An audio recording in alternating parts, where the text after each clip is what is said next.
What if a single act of kindness pulled you into a dangerous world, where powerful forces controlled every move you made? Daniel Raynor's life takes a chilling turn after he helps a stranger on a lonely road, only to find himself being watched, hunted, and forced to make impossible choices. In a world where your every decision has deadly consequences, how far would you go to survive, and at what cost? Before we start, don't forget to subscribe to the channel, and feel free to share if something similar has happened in your life. Your thoughts and experiences are always welcome in the comments. Now, sit back and enjoy the story. Chapter 1. The woman by the road. The late afternoon sun cast long shadows across the narrow, winding road outside Galeswood. Daniel Raynor had made this drive 100 times, commuting back from his steady job at the local construction company. It was a quiet, unremarkable life, the kind he had grown comfortable with. Galeswood was a town where things rarely changed, and Daniel liked it that way. Predictable, safe. But that evening, as the shadows grew deeper, and the cool air whispered of autumn's approach, Daniel noticed something unusual. A car pulled over on the side of the road. Its hazard lights blinked faintly, and beside it stood a woman, silhouetted against the fading light. Without thinking, Daniel slowed his truck, pulling over behind the stranded vehicle. His father had always told him to help those in need, and Daniel had lived by that principle all his life. It was a small thing, stopping to help a stranger, but it was how he'd been raised. As he stepped out of his truck, the woman turned to face him. She was striking, tall, elegant, with dark hair that fell in soft waves around her shoulders. She wore a tailored black coat, the kind of clothing that didn't belong in a place like Galeswood. Her eyes, dark and intense, locked onto his as if measuring him. "I have a flat," she said, her voice calm but with a faint edge of frustration. "I've tried calling for help, but there's no signal out here." Daniel nodded, glancing down at the flat tire. "I can change it for you. I've got a spare jack in my truck." The woman gave a faint smile, though it didn't quite reach her eyes. "I'd appreciate that." As Daniel crouched to loosen the bolts on the wheel, he couldn't shake the feeling that something was off.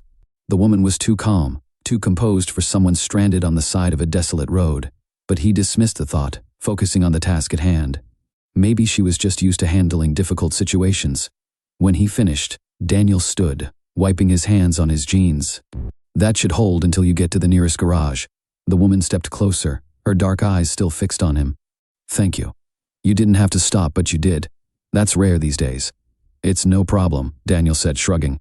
"Just doing what anyone would do."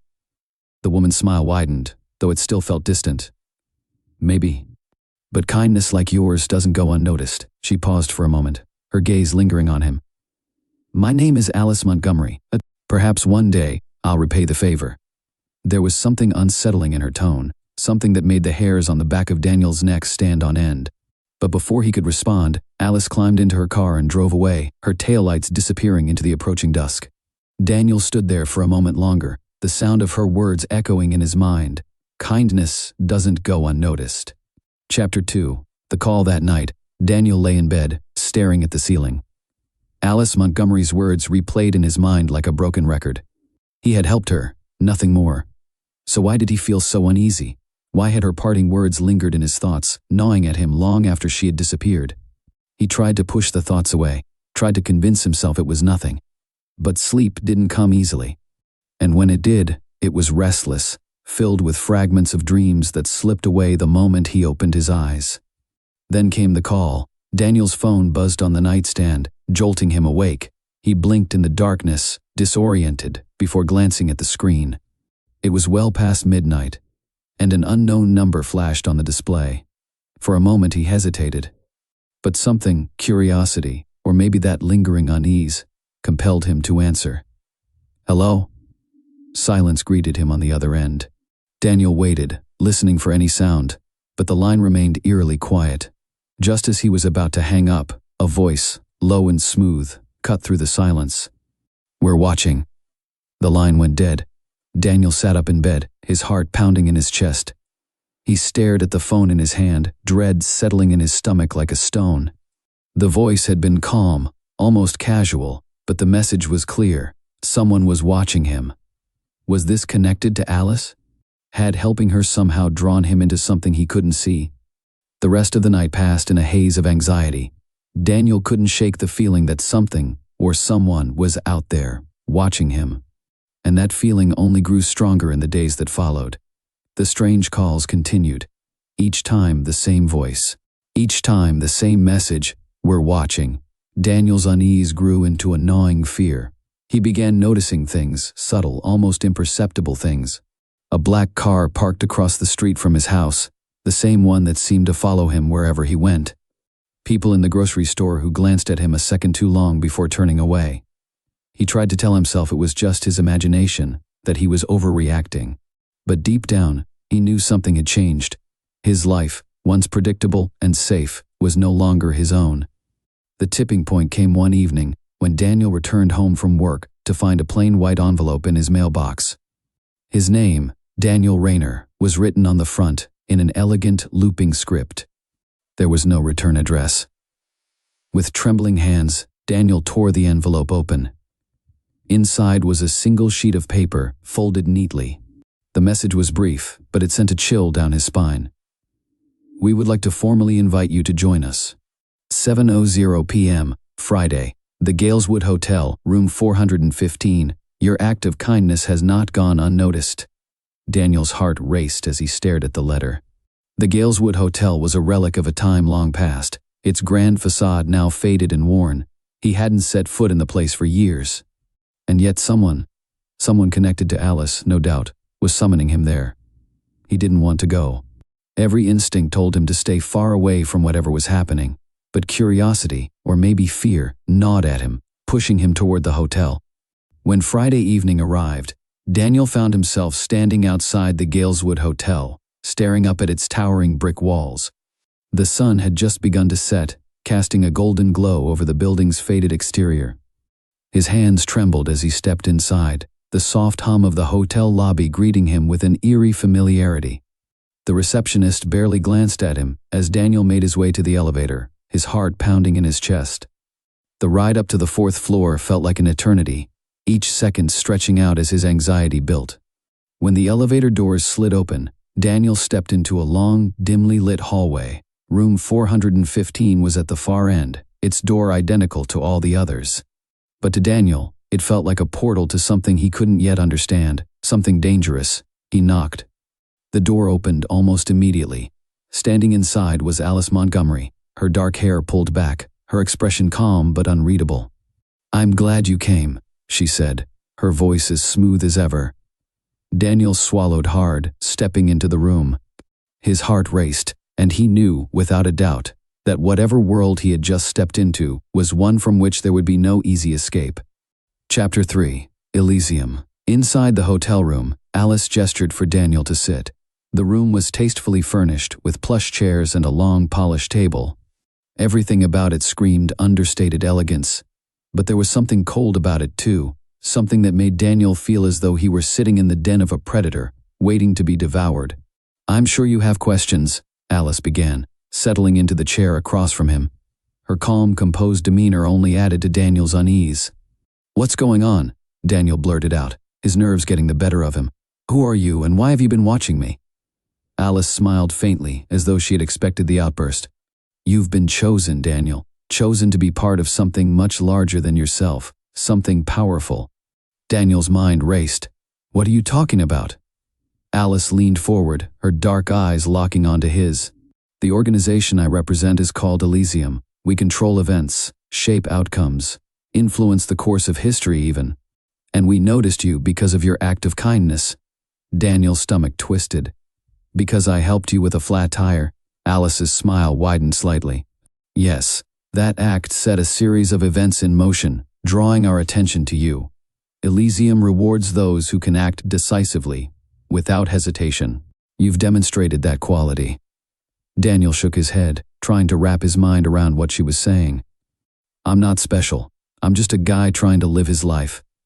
Alice's gaze didn't waver. "That's what makes you valuable. Ordinary people rarely attract attention, but when they do, it's for a reason." A knock on the door interrupted the conversation. Alice didn't react, as though she had been expecting it.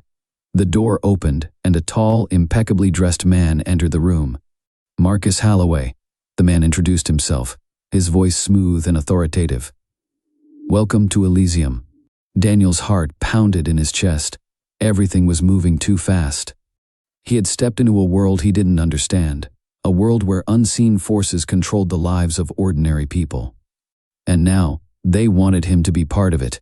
"You have a choice," Marcus said, taking a seat beside Alice. "Join us, and we can offer you wealth, power, influence, anything you desire. Or, you can walk away. But understand, once you've seen what we are, walking away comes with consequences." Daniel's mind reeled. Wealth, power, influence. He didn't want any of it. All he wanted was his old life back, the one where he was just an ordinary guy, working a normal job, living in a small town where nothing ever happened. "I need time," Daniel said, his voice shaky. Marcus exchanged a glance with Alice before nodding. "We'll give you time. But don't take too long. Elysium doesn't wait forever." Daniel left the Galeswood Hotel that night with a sense of dread hanging over him. He knew he couldn't escape what was coming. Elysium had its claws in him now, and there was no going back. Chapter 4. The price for the next few days.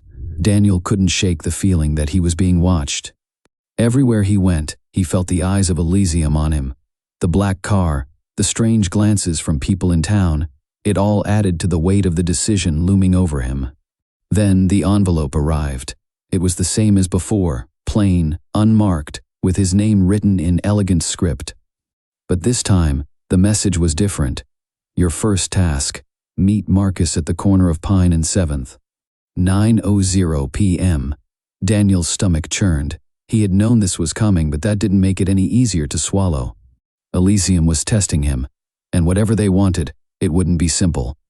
When 9:00 p.m. came, Daniel found himself standing on the darkened street corner, the cold autumn wind biting at his skin. Marcus was already there, waiting for him, his posture calm and controlled. "I'm glad you came," Marcus said, his voice as smooth as ever. "What do you want from me?" Daniel asked, his throat dry. Marcus handed him a small folder, the contents of which made Daniel's blood run cold. "There's a man named Richard Tannen," Marcus said, his voice low. "He's become a problem for Elysium. We need you to take care of him." Daniel's heart pounded in his chest. "Take care of him? You mean?" Marcus's expression didn't change. "It's time for you to prove your loyalty, Daniel. Do this and you'll be one of us." Daniel stared at the folder in his hands, his mind spinning. He had never wanted any of this. He wasn't a killer. But now, Elysium was demanding more than just his compliance. They were demanding his soul. "If you refuse," Marcus added, his voice quiet but firm, "we'll find someone else. But understand, once you're part of Elysium, there's no walking away." Daniel stood there, frozen, as the weight of the decision pressed down on him. He had been dragged into this world against his will, and now it was time to pay the price. Epilogue. Bound Daniel didn't know how long he stood there, staring at the folder in his hands. Time seemed to blur, the cold wind biting at his skin as the weight of his decision crushed him. In the end, there was no choice. Elysium had him now, and no matter what he did, he knew there was no escape. The next day, Daniel followed Richard Tannen through the city, his heart heavy with dread. Every step he took brought him closer to the point of no return, closer to becoming the very thing he had feared. By the time he confronted Tannen, the decision had already been made. In the shadows of a deserted alley, Daniel raised the gun Marcus had given him, his hand shaking as he stared at the man who stood before him. Innocent, unaware of what was about to happen. Tannen didn't even have time to scream. The shot echoed through the alley, and as Tannen's body crumpled to the ground, Daniel felt something inside him break. It was done. When Daniel returned to Marcus that night, the man's cold smile told him everything he needed to know. "Welcome to Elysium," Marcus said, his voice dripping with satisfaction. Daniel nodded, his body numb, his soul shattered. He had crossed the line, and now, he was bound to Elysium forever. There was no going back. Chapter 5. The weight of consequences. Days passed after the killing of Richard Tannen. But to Daniel Raynor, time felt stagnant. Life in Galeswood went on, as if nothing had changed. People went to work, ran errands, lived their small-town lives. But for Daniel, everything was different. The world had lost its vibrancy, its warmth. Everything felt cold now, wrapped in the silent shadow of what he had done. He couldn't stop replaying that moment, the echo of the gunshot, Tannen's body crumpling to the ground, the silence that followed. Daniel had crossed a line he never thought he would, and now it felt as though that single act had ripped a hole in his very soul. Elysium had bound him, not just with threats, but with the stain of blood that could never be washed away. Every time he closed his eyes, he saw Tannen's face. Innocent, confused, unaware of the death that had been stalking him. The guilt was suffocating, like a weight pressing down on Daniel's chest, crushing him under its unrelenting pressure. The nights were the worst. Lying in bed, staring at the ceiling, Daniel's thoughts spiraled into dark, endless circles. He had done what Marcus demanded, but at what cost? His hands were stained, and his conscience felt raw and exposed. Was this what his life would be now? Following orders, doing unspeakable things, all because Elysium had chosen him. On the third night after the murder, Daniel found himself walking through the quiet streets of Galeswood, his footsteps heavy on the cracked pavement. The cool night air did little to clear his head. It wasn't long before he realized where he was heading, the old church on the edge of town. The church had stood there for decades, a small, weathered building that had seen better days. Daniel hadn't been inside in years, but something about the place had always drawn him in when he needed to think. Tonight, it was a refuge from the storm inside his mind. He slipped inside the unlocked doors, the smell of old wood and candle wax filling the air. The place was empty, as it often was this late at night. Daniel walked down the center aisle, his footsteps echoing softly in the stillness. At the front of the church, he collapsed onto one of the worn pews, his head in his hands. He wasn't sure what he was looking for. Forgiveness? Redemption? It felt impossible now. His hands were too stained with blood, his soul too heavy with guilt. How could he ever make peace with what he had done? As he sat there, his mind spinning, the sound of footsteps broke the silence. Daniel's head snapped up, his heart pounding in his chest. Someone was there. A figure stepped out of the shadows at the back of the church. Tall, dressed in a dark suit, his sharp eyes glinting in the dim light. Marcus Halloway. Daniel's stomach churned with a mix of fear and anger. He hadn't expected Marcus to show up here, in this quiet sanctuary, but then again, nothing about Elysium surprised him anymore. "Why are you here?" Daniel asked, his voice low, barely masking the tremble in his throat. Marcus walked slowly down the aisle, his posture calm, composed, completely unaffected by the weight of the situation. "I'm here to check on you," he said smoothly, "to see how you're handling your new responsibilities." Daniel's jaw clenched, his fists tightening in his lap. "You made me kill him." Marcus tilted his head, his eyes narrowing slightly. "No, Daniel. You made the choice. Elysium gave you a path to walk. You could have refused." Daniel stood, the tension in his body building to a breaking point. "You know what would have happened if I refused. You would have killed me, or worse, you would have killed Jack." Marcus didn't deny it. His expression remained cold, detached, as if the idea of snuffing out lives was just part of the business. "That's the nature of power, Daniel. It requires sacrifices. You've learned that now." Daniel's chest tightened with fury and despair. He wanted to scream, to lash out, to force Marcus to understand the weight of the guilt that was crushing him. But deep down, he knew it wouldn't matter. Marcus didn't care. Elysium didn't care. They had seen what they needed in Daniel, someone willing to do what was necessary, someone they could manipulate, and now, they had him. "There's no way out, is there?" Daniel asked, his voice hollow. Marcus regarded him for a moment, then gave a small, almost imperceptible nod. "No, there isn't. Not now." Daniel sank back down onto the pew, his body trembling with the weight of that final, inescapable truth. He had sold his soul to Elysium, and now he was theirs. Forever. Chapter 6. The chains tighten. Weeks passed, and the once predictable rhythm of Daniel's life faded into the background of Elysium's ever-present shadow. He continued working his construction job, going through the motions, but everything felt different now. Hollow, meaningless. His mind was consumed by what he had done and the knowledge that Elysium could call on him again at any moment. And they did. It was subtle at first, a few more surveillance tasks, following individuals who, like Richard Tannen, had caught Elysium's attention. Daniel had tried to convince himself that it was less harmful than what he'd already done, that maybe this was as far as it would go. But he knew better. Elysium was just testing him, slowly tightening their grip around his life. One evening, after a long day of trailing yet another target, Daniel returned home to find an envelope on his doorstep. Just like the others, it was plain, unmarked, with his name written in that same elegant script. His stomach churned as he opened it. "We need you to come to us. Tomorrow, 8 p.m., Galeswood Hotel, room 415. Daniel's breath caught in his throat. They were summoning him again. He had been dreading this moment, knowing it would come, but now that it was here, the fear was suffocating. When the next evening came, Daniel found himself once again standing outside the Galeswood Hotel, his hands trembling as he stepped inside. The elevator ride to the 4th floor felt as long and agonizing as before, the tension building with each passing second. Room 415. The door opened almost immediately, and there she was, Alice Montgomery, as poised and calm as ever. "Come in," she said, her voice smooth and unbothered. Daniel stepped inside, his pulse racing. The room felt smaller this time, the air thick with the weight of what was about to happen. Alice took a seat at the table, gesturing for Daniel to do the same. He sat, his heart pounding in his chest, waiting for her to speak.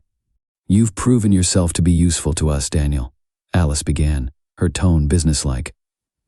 "But Elysium is always testing. We need to know how far you're willing to go." Daniel's throat tightened. "What do you want from me now?" Alice smiled faintly, though it didn't reach her eyes. "There's another problem, another individual who has become an obstacle to Elysium's goals.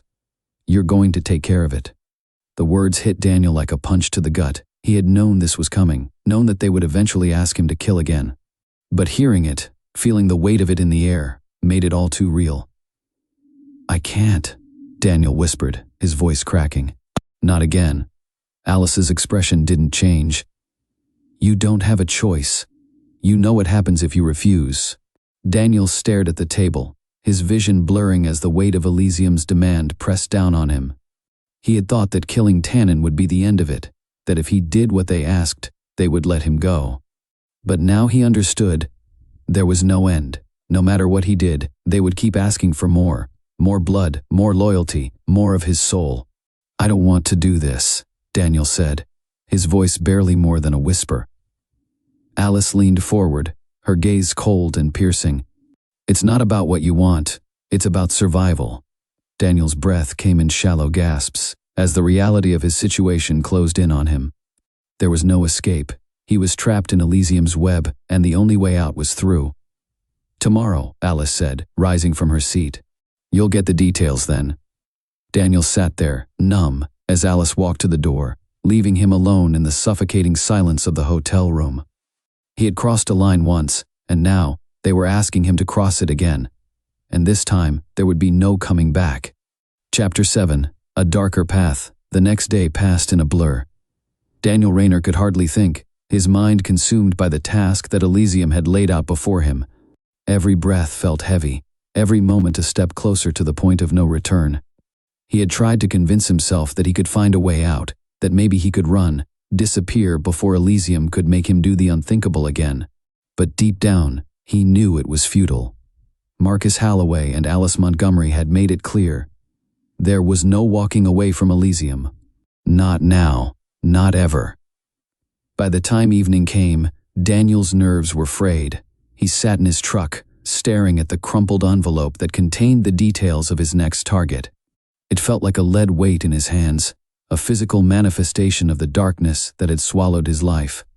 He hadn't opened it yet. He couldn't bring himself to read the name, to see the face of the next person he would be forced to kill. A knock on the truck's window startled him.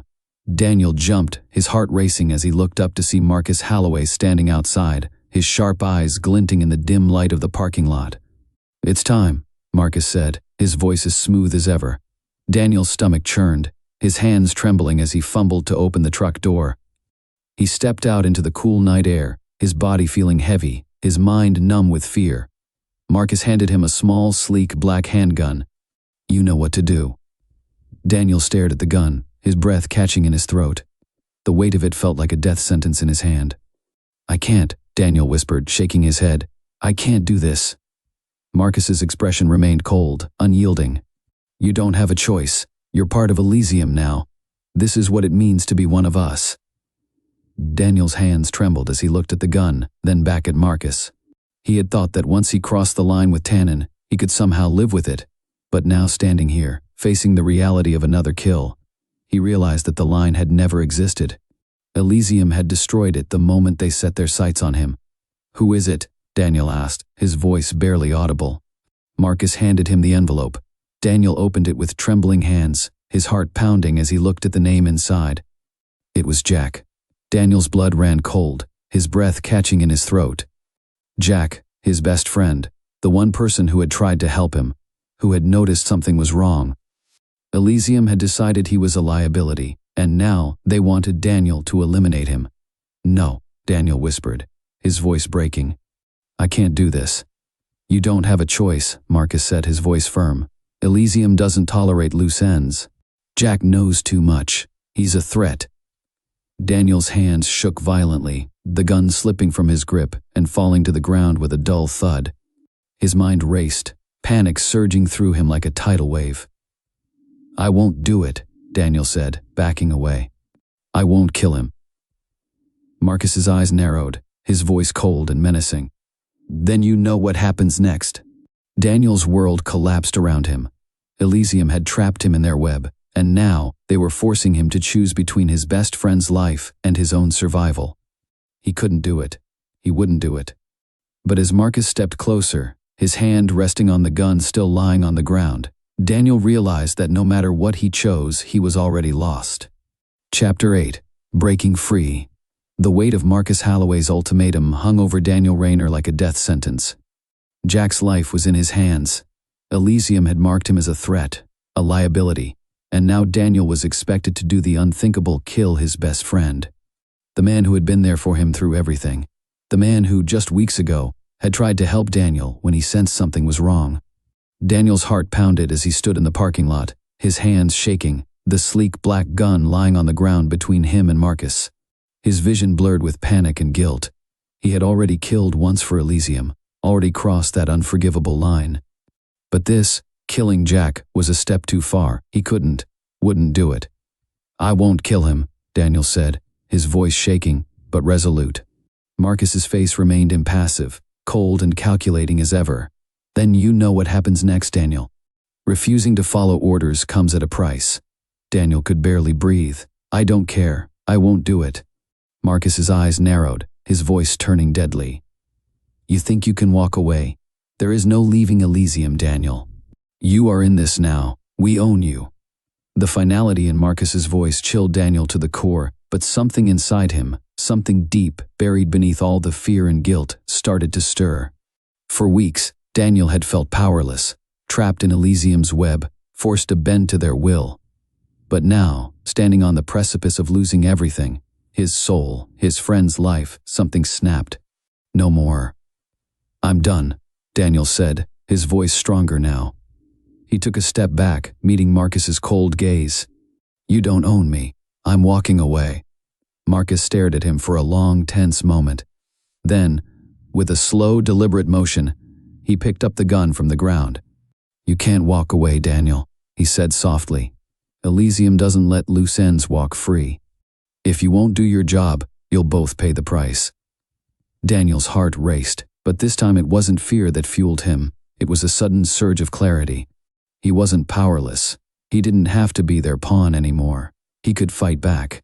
Without thinking, Daniel turned and bolted, sprinting through the parking lot and into the darkness of the surrounding streets. The cold night air bit at his skin as he ran, his feet pounding against the pavement. He didn't know where he was going, he only knew he had to get away.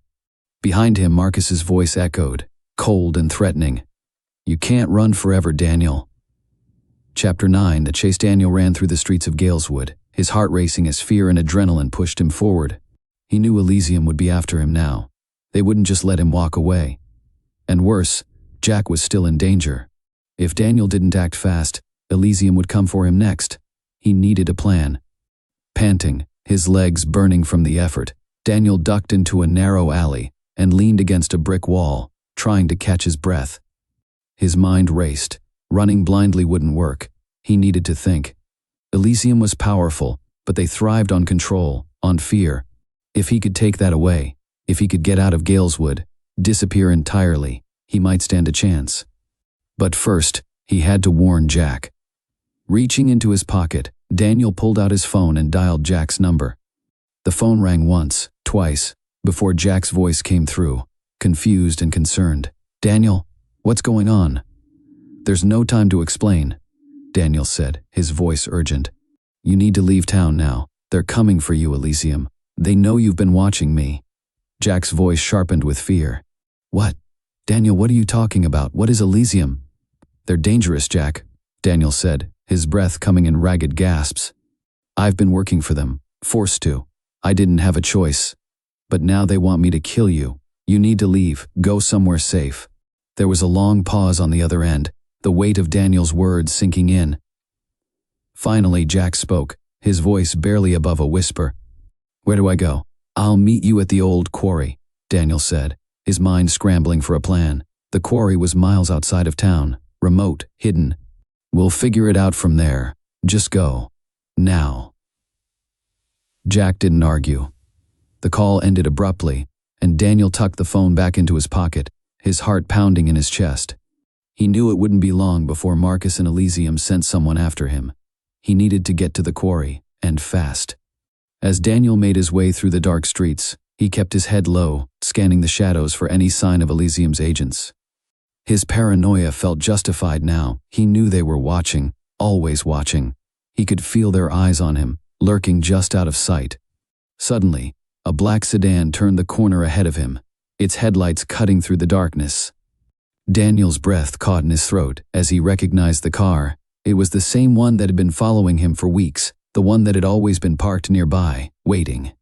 Panic surged through him. He ducked into another alley, his heart pounding in his ears. They were closing in. He didn't have much time. As he ran through the narrow passageways of Galeswood, weaving in and out of streets, he could hear the faint sound of footsteps behind him. Someone was following him. Fast. He needed to lose them. Spotting a fire escape on the side of a building, Daniel scrambled up, his hands gripping the cold metal as he pulled himself onto the rooftop. From there, he darted across the roofs, hoping the darkness would hide him. He could hear his pursuers below, searching, but they hadn't spotted him yet.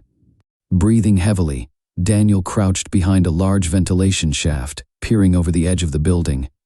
The black sedan had stopped on the street below, and two men, dressed in dark suits, were scanning the area, their eyes cold and methodical. They hadn't found him yet, but it was only a matter of time. Chapter 10: The Quarry. By the time Daniel reached the quarry, his body was exhausted, his muscles aching from the run. The old quarry was a vast, desolate place, its rocky landscape stretching out beneath the pale light of the moon. It was abandoned years ago, now overgrown and forgotten by most of the townspeople. But it was the perfect place to meet Jack. Isolated, hidden. Daniel crouched behind a cluster of large rocks, scanning the area for any sign of Elysium. The black sedan had disappeared for now, but he knew it was only a matter of time before they found him. He had to move quickly.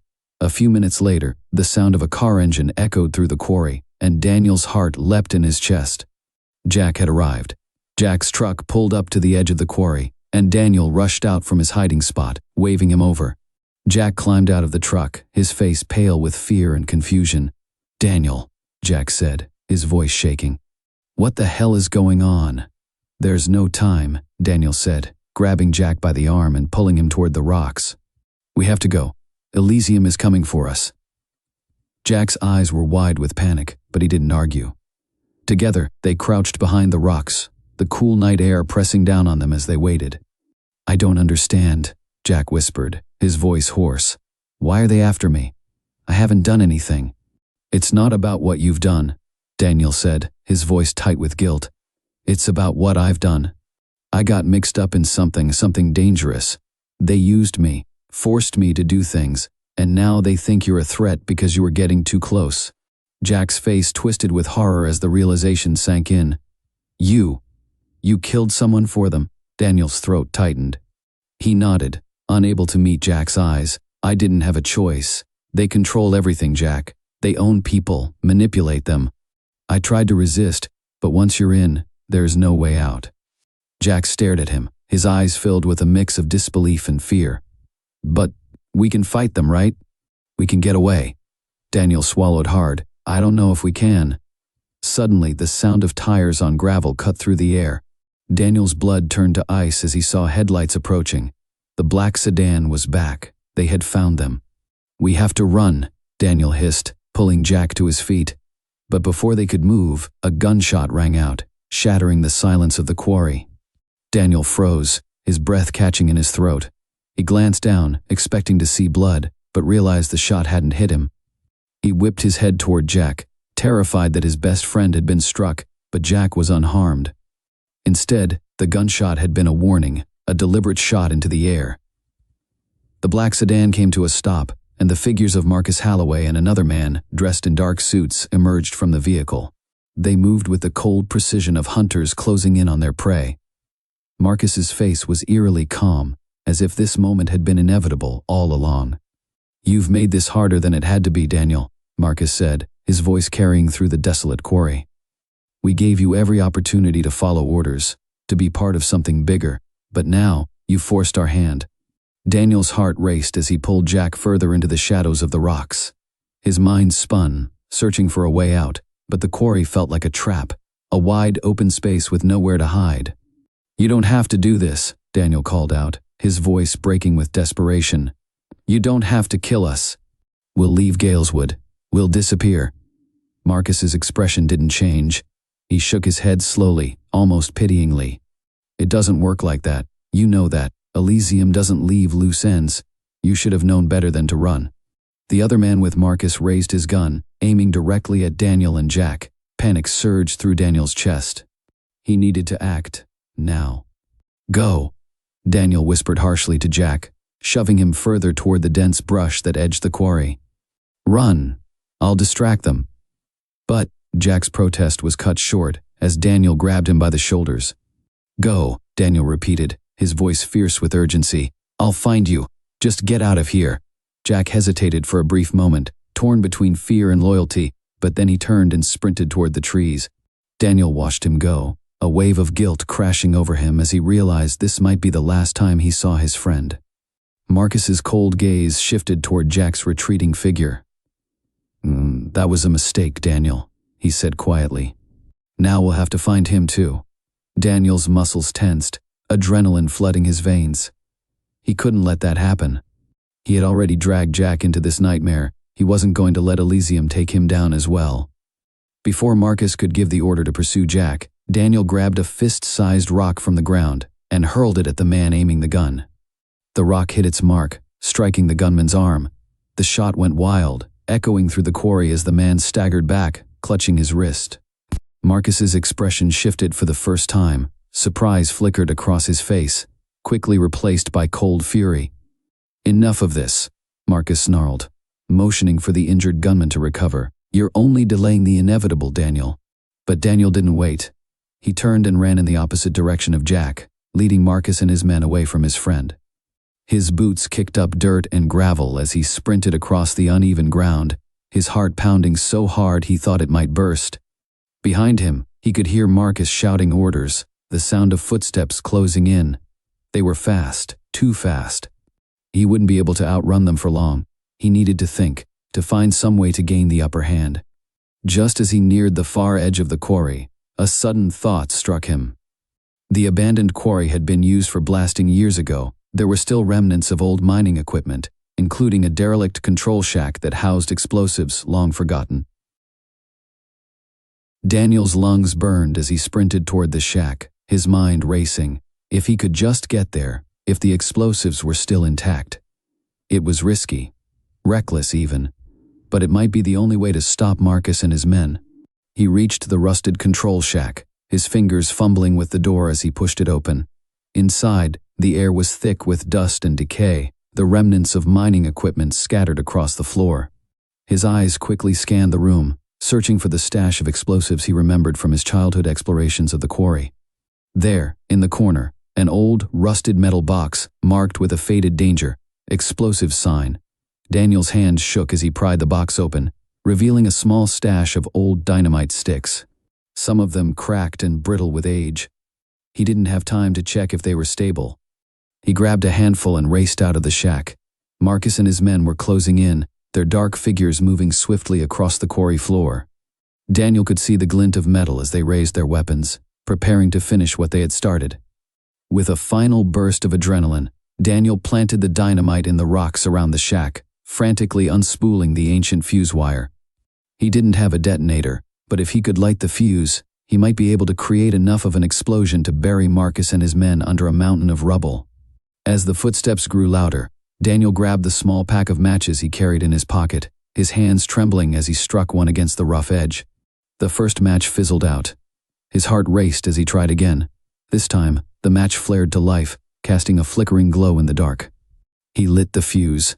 Without looking back, Daniel ran as fast as his legs could carry him. He barely made it 50 feet before the explosion roared through the quarry, a deafening blast that shook the ground beneath his feet.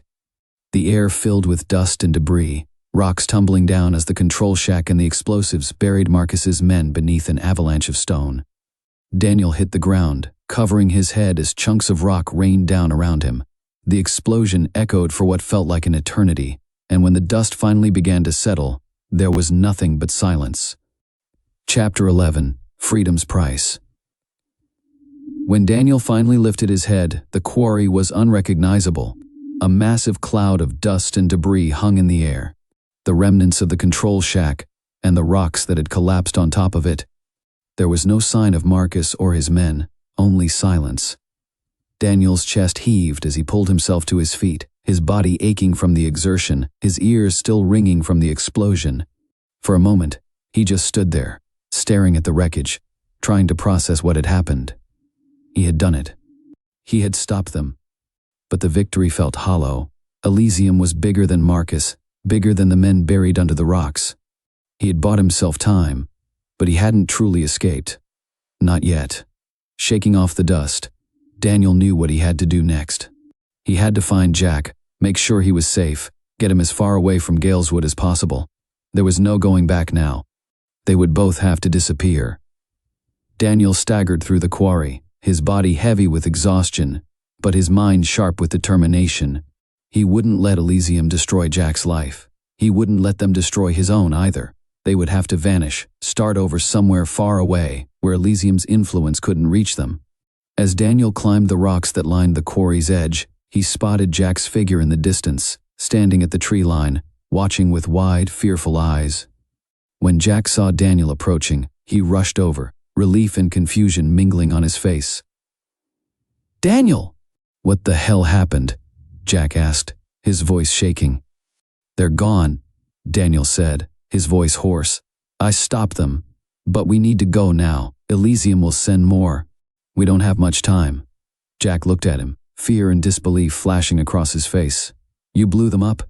"I didn't have a choice," Daniel replied, glancing back at the wreckage of the quarry. "But they'll send more, Jack. This isn't over. We have to disappear, go somewhere they can't find us." Jack swallowed hard, nodding slowly. "All right, let's get out of here." Together they made their way through the trees, leaving the quarry behind. As they walked, Daniel's mind raced with thoughts of what lay ahead. A new life, a new identity, far away from Galeswood and the shadow of Elysium. But despite the fear, despite the uncertainty, there was a small spark of hope in Daniel's chest. A flicker of something he hadn't felt in a long time. Freedom. For the first time in weeks, Daniel felt like he was in control of his own fate. Elysium had tried to own him, tried to bend him to their will, but he had fought back. He had made a choice, his choice. As the two of them disappeared into the night, leaving their old lives behind, Daniel realized something. No matter how powerful Elysium was, no matter how deep their reach went, they couldn't control everything. They couldn't take away his ability to choose, to fight back.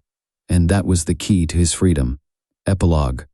The road ahead months passed, and Daniel and Jack had built new lives far from Galeswood, in a place where Elysium's reach was nothing more than a distant memory. They had changed their names, started over, living quietly and cautiously, always looking over their shoulders, but never seeing the shadow of Elysium again. For a while, the fear lingered, the fear that one day Marcus Halloway or someone like him would find them. But as time went on, the fear began to fade, replaced by a cautious optimism. Daniel had found work under a new identity, using his skills in construction to make a modest living. It wasn't glamorous, but it was enough. More importantly, it was his life again. One evening, as he sat on the porch of their small rented house, watching the sun dip below the horizon, Jack came out to join him. "You ever think about them?" Jack asked, his voice quiet. "Elysium, I mean. You think they'll ever come looking for us?" Daniel took a deep breath, staring out at the fading light. He thought about all he had gone through, the fear, the guilt, the choices that had weighed so heavily on him. He thought about Elysium, the power they held over people's lives, the way they manipulated and controlled. But then he thought about the freedom he had found, the freedom to choose, to walk away, to fight back. And he knew that, no matter what happened, no matter how far Elysium's reach extended, he would never let them own him again. "Maybe," Daniel said finally, his voice calm, "but if they do, we'll be ready." Jack nodded, a faint smile tugging at the corners of his mouth. "Yeah, we will." As the stars began to emerge in the darkening sky, Daniel felt a sense of peace settle over him, a peace he hadn't felt in months. He had faced the darkest parts of himself, confronted the fear and guilt that had nearly consumed him, and come out the other side. Elysium had tried to break him, but in the end, it was Daniel who had broken free, and that was all that mattered.